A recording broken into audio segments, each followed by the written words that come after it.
bankable host Brian Aseli. I am Mariam Bishar. Of course, we're wrapping up our paper review with an interesting story on the Business Daily. Yes. Talking about office romances, dipping your pen in the company ink. Mimi kwanza, before you continue, Mariam, mi napenda you Justice James Rika. He's my favorite person today.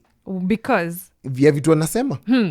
the Employment and Labor Relations Court ruled that romantic relationships between employees are lawful and barred employers from implementing policies or law that interfere with matters of the heart. Ni ukweli. In a landmark judgment in a case involving an employee of the security company G4S, the court cautioned employers against meddling in workplace romances, warning that interferences like this could amount to violation of employees' privacy rights. Wacha nionge kama pasta hapa hivi. Ebu rudia hiyo part ati warning that such interference could amount to a violation of employees' privacy. Right. Maneno ya roho. Shida iko wapi?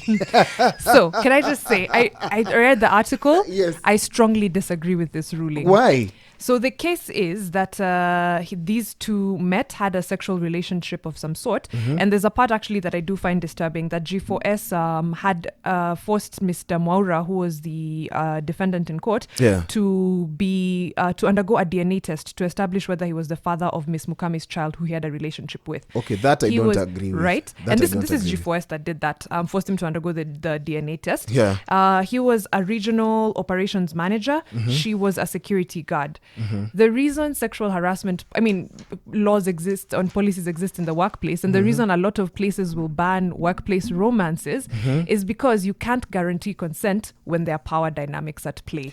Exactly. When someone is your boss, you can't say that this was a consensual relationship. You don't know if someone was like, if I say no to him, what happens to my job? Exactly. That one I have an issue with. But kama mko level moja, that's a different story. Mimi na wewe ni raia tuko kazini. That's a different story. Roho yangu ikikuona inagonga mbaya sana. That's a different story. But he was a regional manager. She was a security officer. And he allegedly got her transferred to somewhere with like a pay rise and a better, quote unquote, like working environment. Taking so you can already care see. of his own. Yeah, you see? Like literally. Very like problematic. His own. Very problematic. Of course, if there's family involved, if the man is married, EAPA inakam to play. The different dynamics right there. But I don't know what you have to say about that a judge backs office romance, warns employers against interfering. You be the judge of that.